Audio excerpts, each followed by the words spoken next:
Hai sahabat Pai Nusantara, apa kabar? Salam sukses, salam cuan, dan salam mainnet rame-rame.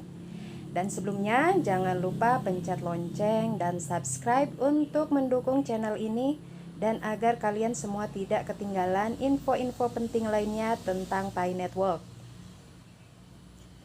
Setelah 3 tahun, jaringan Pai masih belum lengkap. Transaksinya mungkin ilegal, tetapi banyak orang masih menambang dan mengharapkan Pai berharga ribuan dolar.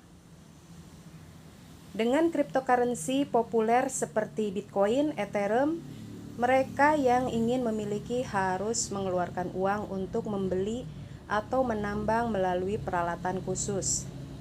Pai diberikan kepada pengguna melalui aplikasi seluler. Setelah memasang jaringan Pai dan membuat akun, nomor Pai pengguna otomatis bertambah, asalkan mereka masuk ke aplikasi dan mengklik kehadiran setiap 24 jam. Jumlah Pai yang diberikan akan lebih tinggi jika mereka dapat mengundang lebih banyak orang untuk bergabung dengan jaringan. Banyak orang menyebut cara ini penambangan cryptocurrency gratis, karena setiap hari hanya membutuhkan beberapa detik untuk memiliki cryptocurrency di dompet.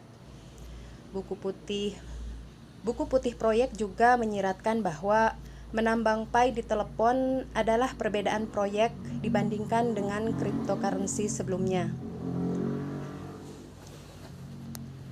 Dulu 10.000 Bitcoin hanya bisa ditukar dengan 2 pizza. Sekarang bahkan puluhan ribu dolar tidak bisa membeli 1 Bitcoin. Jadi kami harus memanfaatkan kesempatan itu selagi Pai masih gratis. Namun menurut para ahli, Pai tidak sepenuhnya gratis. Apa yang harus ditukar oleh pengguna adalah waktu, sumber daya telepon, dan resiko kehilangan data pribadi. Secara default, setiap kali Pai masuk ke roll-in, Pai memainkan iklan 60 detik dan memaksa pengguna untuk menonton semuanya. Meskipun mereka kemudian dapat mematikan iklan di pengaturan. Pada pertengahan 2021, banyak pakar keamanan menemukan bahwa aplikasi ini menyimpan kontak pengguna bahkan setelah menghapus akun. Selain itu, untuk dapat menggunakan, pengguna perlu melakukan verifikasi identitas atau KYC. Ini membutuhkan pengiriman potret dan foto kewarganegaraan. Tidak seperti cryptocurrency yang nilainya bergantung pada uang yang mengalir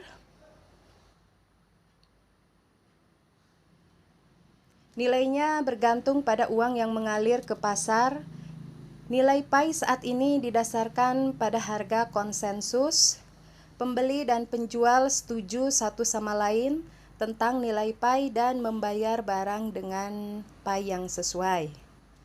Karena tidak ada aturan khusus pada komunitas Pai, banyak orang menyarankan angka hingga puluhan ribu dolar. Ketika informasi semacam ini terus-menerus muncul, banyak orang berharap mungkin mereka dapat mengubah hidup mereka dengan memiliki ribuan Pai atau menghasilkan ribuan dolar sehari dengan menghadiri dan menerima Pai di aplikasi.